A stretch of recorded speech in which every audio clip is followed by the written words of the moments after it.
Gold, trusted gold buyers. మీరు తాకట్టు పెట్టిన బంగారాన్ని విడిపించి ఈ రోజు ఉన్న మార్కెట్ ధరకు కొనబడను.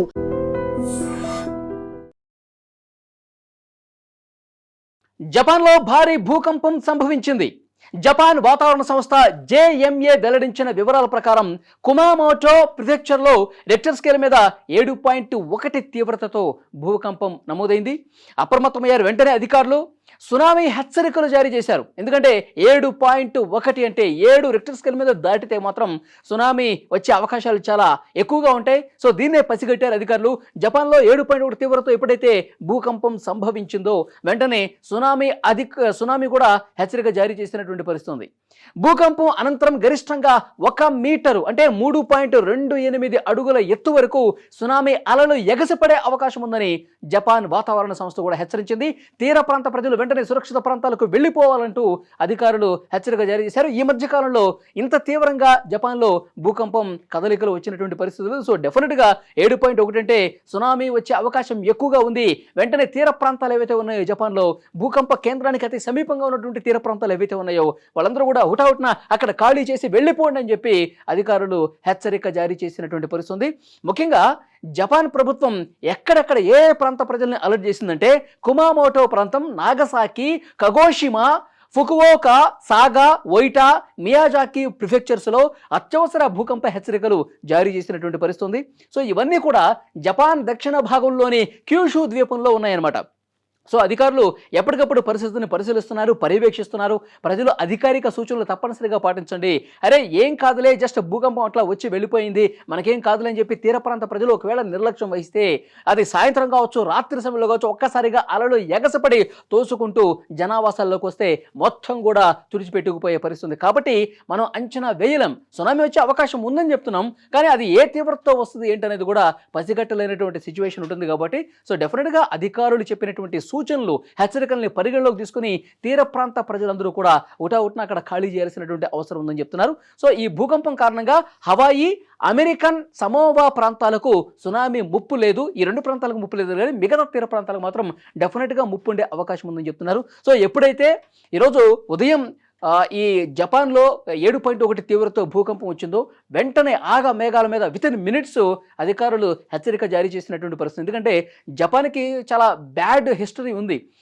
సునామీలు వచ్చినటువంటి నేపథ్యంలో ఎంత నష్టం జరిగింది, మొత్తం జనావాసాలు కావచ్చు, పెద్ద పెద్ద బిల్డింగులు కావచ్చు, మొత్తం కూడా సునామీ వల్ల పూర్తిగా నష్టపోయినటువంటి పరిస్థితి, వందలదిగా జనం చనిపోయినటువంటి పరిస్థితి. కాబట్టి మళ్ళీ అలాంటి సిచ్యువేషన్ రాకుండా ప్రాణం ముప్పు అనేది ఆల్మోస్ట్ తగ్గించే పరిస్థితి ఉండాలంటే కనుక అధికారుల హెచ్చరికల్ని పరిగణలోకి తీసుకొని తీర ప్రాంత ప్రజలు వెంటనే అక్కడ ఖాళీ చేయాల్సినటువంటి అవసరం ఉంది. ఒకవైపు జపాన్లో ఈ రకమైనటువంటి పరిస్థితి ఉంటే 7.1 తీవ్రతతో భూకంపం వచ్చి సునామీ హెచ్చరికలు జారీ చేస్తే అట్ ద సేమ్ టైం చైనాలో కూడా భూమి కంపించింది.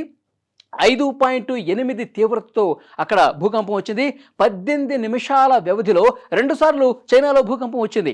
5.7 తీవ్రత, 5.8 తీవ్రత, 2 భూకంపాలు చాలా మినిట్స్ గ్యాప్లోనే 18 నిమిషాల వ్యవధిలోనే చైనాలో కూడా భూకంపం వచ్చింది.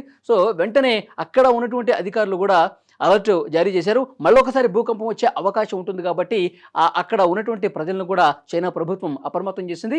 ఇది చైనాలో భూకంప కేంద్రం అనేది భూ ఉపరితలం నుంచి కేవలం 10 కిలోమీటర్ల లోతు మాత్రమే ఉంది. సో కాబట్టి ఎక్కడ కూడా మళ్ళీ ఇంకొకసారి భూమి కంపించే అవకాశం ఉంది. కాబట్టి చైనా ప్రజలను కూడా అక్కడ భూకంప కేంద్ర పరిసర ప్రాంత ప్రజలను కూడా అధికారులు అలర్ట్ చేసినటువంటి పరిస్థితి ఉంది. సో డెఫినెట్గా ఒకవైపు చైనా, మరోవైపు జపాన్లో అయితే చాలా తీవ్రమైనటువంటి భూకంపమే జరిగింది. చైనాలో వచ్చినటువంటి భూకంపం వల్ల అక్కడ కొండ ప్రాంతాలు ఏవైతే ఉన్నాయో పెద్ద ఎత్తున దుమ్ము లేచినటువంటి పరిస్థితి. ఆ దృశ్యాలు కూడా సోషల్ మీడియాలో ప్రస్తుతం వైరల్ అవుతున్నటువంటి పరిస్థితి. సో డెఫినెట్గా ముఖ్యంగా జపాన్ విషయానికి వస్తే అధికారులు ఇంకా ప్రతి క్షణం కూడా అబ్జర్వ్ చేస్తూనే ఉన్నారు. సునామీ అలల్ని ఎప్పటికప్పుడు పరిశీలిస్తున్నారు, పర్యవేక్షిస్తున్నారు. అధికార బృందం 100 మంది అధికారులు ఆ తీర ప్రాంత ప్రజల్ని అలర్ట్ చేసి వాళ్ళని అందరినీ కూడా పెద్ద పెద్ద వాహనాల్లో సురక్షిత ప్రాంతాలకు తరలిస్తున్నారు.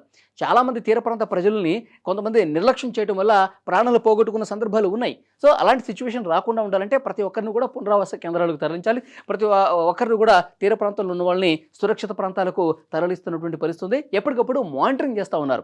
యునైటెడ్ స్టేట్స్ జియోలాజికల్ సైంటిస్టులు ఎవరైతే ఉన్నారో వాళ్ళు చాలా స్పష్టంగా చెప్తూ ఉన్నారు. ఒకవేళ సునామీ గనక వస్తే, సునామీ తీవ్ర రూపం వస్తే దాన్ని అంచనా వేయడం కూడా కష్టమవుతుంది.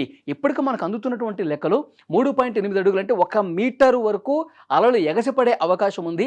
తీర ప్రాంతం లోపలికి చొచ్చుకొచ్చే అవకాశం ఉంది. కాబట్టి సో డెఫినెట్గా ఆ ప్రాంతాల్లో ఉన్నటువంటి ప్రజలు మరింత అప్రమత్తంగా ఉండాలి, జాగ్రత్త చర్యలు తీసుకోవాలి. అధికారులు చెప్పిన మాట విని మీరు సురక్షిత ప్రాంతాలకు వెంటనే వెళ్ళిపోండి అని కూడా స్పష్టంగా హెచ్చరిక జారీ చేసినటువంటి పరిస్థితి. ప్రస్తుతం జపాన్లో ఆ భూకంప కేంద్రం తీర ప్రాంత ప్రజలు అందరూ కూడా, తీర ప్రాంతాలు చిన్న చిన్న పట్టణాలు కావచ్చు, గ్రామాలు కావచ్చు, వాళ్ళందరినీ కూడా సురక్షితంగా తరలిస్తున్నటువంటి పరిస్థితి ఉంది.